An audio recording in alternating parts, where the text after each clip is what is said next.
This is the 1957 Rhodesia and Nyasaland 3p piece. Let's take a look at it. Okay, so coming in with a 3p piece. This one's got a little bit of green around it. It's a Cuba nickel coin, and obviously it's been a bit tarnished over the years. So this is a Rhodesia and Nyasaland 3p piece. So Rhodesia and Nyasaland was a British colonial area that I believe, and that's my history serves me correct, was northern Rhodesia and Nyasaland, and it was under British rule between 1953 and 1964, I think. You can check the history books on that. But yeah, basically this is a 3p piece from there. So it's yeah, it's pretty good. It's got this on the reverse side here. It's got this flame lily dividing the 1957 date there, and the Rhodesia and Nyasaland above the top, and then the 3p piece at the bottom. And on it's got the dotted border on the outside. This is a smooth edge coin. On the back, it has is that a rotation error on there? Or is it just me? Let's have a look. Rotate nicely. No, it isn't. It's fine.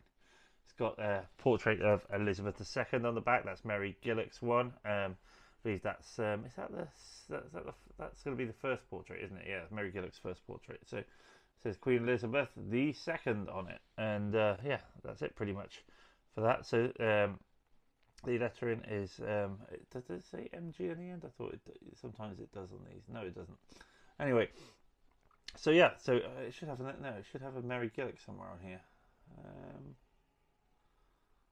I don't know. I can't see where her lettering is on there. But anyway, apparently you're supposed to have it on there somewhere. Anyway, so yeah, basically these coins were brought out. Oh, by the way, just for argument, just for going over it. By the way, this side here is the engraver was Paul Vinci. That's how I have it written down here anyway.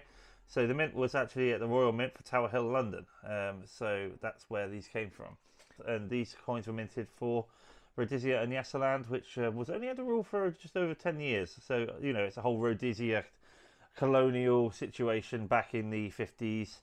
And yeah, basically it's a 3p piece for the pound, and it was Cuba nickel. The weight is 1.43 grams, so it's actually a really tiny coin. Look at the size of my index finger there. You'll see, look, it's a tiny little coin. It's 1.41 grams. Its diameter is 16.3 millimeters, so it's only literally it's only tiny. It's literally tiny. It's barely a centimeter and a half. Thickness 0.2 millimeters. A very thin coin, and the shape obviously is round, and yeah, it's on the standard medal alignment. But yeah, it was demonetized in 1st of June 1965.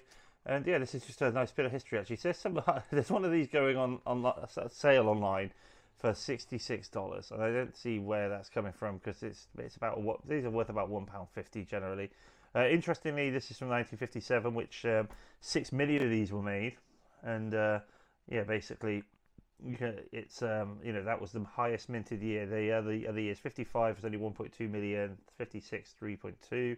And 57, 6 million, and then 63 was 4, and then it went to 2, and then it went to 3.6 on 64 before that was it. And yeah, basically, so these are obviously done by the Royal Mint for the state of Rhodesia in Africa. But anyway, yeah, it's I literally just saw this one kicking around at the bottom of a box. It was actually in a coin capsule though, which has protected it slightly, but it also was slightly kind of a bit tarnished.